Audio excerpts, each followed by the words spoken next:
Hello friends, welcome to our YouTube channel facts frame. ఈరోజు video వచ్చి మీరు గత కొన్ని డేస్గా చూసుకుంటే స్టాక్ మార్కెట్లో చాలా ఫాల్ అయితే వస్తుంది కదా. నిన్న లాస్ట్ ట్రేడింగ్ సెషన్లో కూడా చూసుకుంటే చాలా ఫాల్ అయితే అయ్యింది. ఈ ఫాల్ బాగా mid cap large cap funds మీద అయితే బాగా ప్రాబ్లం అయితే చూపిస్తుంది. అందులో మెయిన్గా బీఎస్సీ మిడ్ క్యాప్ ఇండెక్స్ వచ్చి 1.6% అయితే డౌన్ అయ్యింది. బీఎస్సీ స్మాల్ క్యాప్ ఇండెక్స్ వచ్చి 2% అయితే డౌన్ అయ్యింది. అలాగే Nifty mid cap 100 index fund వచ్చేసి 2% అయితే డౌన్ అయ్యింది. నిఫ్టీ స్మాల్ క్యాప్ 100 ఇండెక్స్ 2.5% అయితే డౌన్ అయ్యింది. అసలు మన ఇండియన్ స్టాక్ మార్కెట్స్ ఎందుకని ఎంత ఫాలో అవుతుందో ఇప్పుడు తెలుసుకుందాం. Let's get in to the video.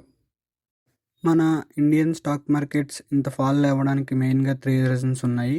అందులో ఫస్ట్ రీజన్ వచ్చేసి ఎఫ్ఐఎస్ కంటిన్యూస్ సెల్లింగ్. మన అందరికీ తెలుసు, మన ఇండియాలో స్టాక్ మార్కెట్లో ఎఫ్ఐఎస్ అనేవాళ్ళు చాలా ఇంపార్టెంట్ రోల్ అయితే ప్లే చేస్తారు. వాళ్ళు ఈ గత 3 మంత్స్ నుంచి కంటిన్యూస్గా సెల్లింగ్ అయితే చేస్తున్నారు ఈక్విటీస్ ఫండ్స్ మీద. అందుకని చెప్పేసి మన ఇండియన్ స్టాక్ మార్కెట్ అయితే చాలా ఫాల్ అయితే ఉంటుంది. మీరు చూసుకున్నట్లయితే టిల్ January 25, 2025 దాకా 60,859 crores అయితే సెల్లింగ్ చేశారు. అంతేకాకుండా ఇన్ బిట్వీన్ అక్టోబర్ టు జనవరిలో 152,000 కోట్లు అయితే వాళ్ళు సెల్లింగ్ అయితే చేశారు.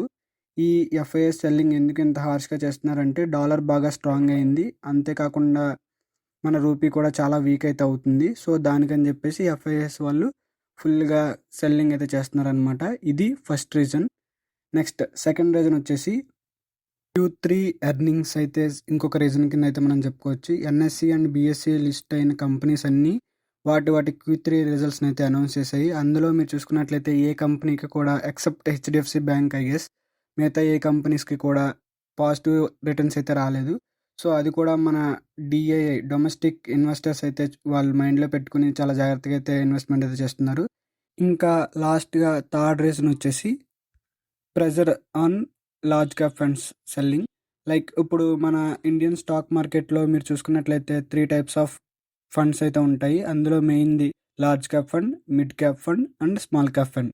మెయిన్ లార్జ్ క్యాప్ ఫండ్ అంటే ఏంటంటే బాగా వెల్విస్డ్ అయిన కంపెనీస్ అనమాట. Like Reliance, Tata, Adani, something like that. Mid cap funds అంటే ఏంటంటే అవి ఇప్పుడే లైక్ గ్రోయింగ్ అవుతున్న కంపెనీస్ని మిడ్ క్యాప్ ఫండ్స్ అంటారు. లాస్ట్గా స్మాల్ క్యాప్ ఫండ్స్ అంటే ఏంటంటే స్టార్టప్ కంపెనీస్ అని మనం చూసుకోవచ్చు. మీరు చూసుకున్నట్లయితే అదానీ, లైక్ రిలయన్స్ కంపెనీస్ అన్నీ చాలా వెల్విస్డ్ కంపెనీస్ కదా, వాటి మీదే సెల్లింగ్ ప్రెషర్ ఉందంటే ఇంకా mid cap funds, small cap funds మీద సెల్లింగ్ ప్రెషర్ ఎలా ఉంటుందో మీరు జస్ట్ ఇమాజిన్ చేసుకోండి.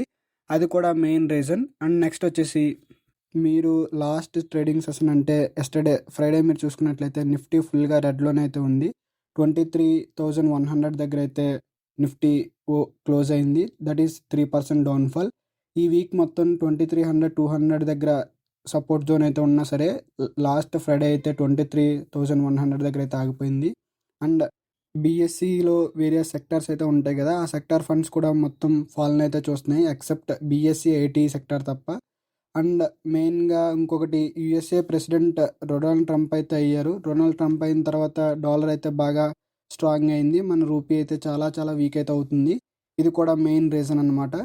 అండ్ ఇంకొక స్మాల్ పాయింట్ ఏంటంటే February 1st మన యూనియన్ బడ్జెట్ అయితే రిలీజ్ చేస్తారు. దాన్ని కూడా మన డిఐఎస్ వాళ్ళు దృష్టిలో పెట్టుకుని ఇన్వెస్ట్మెంట్ చేయడానికి అయితే రెడీగా ఉన్నారు. ఇది ఫ్రెండ్స్ అసలు మన ఇండియన్ స్టాక్ మార్కెట్స్ ఎందుకని ఎంత ఫాల్ నుంచి చూస్తున్నాయో మెయిన్ రీజన్స్ వచ్చేసి. చివరి వరకు మన వీడియోని చూసినందుకు thank you. Before closing the video please do like and subscribe to our YouTube channel.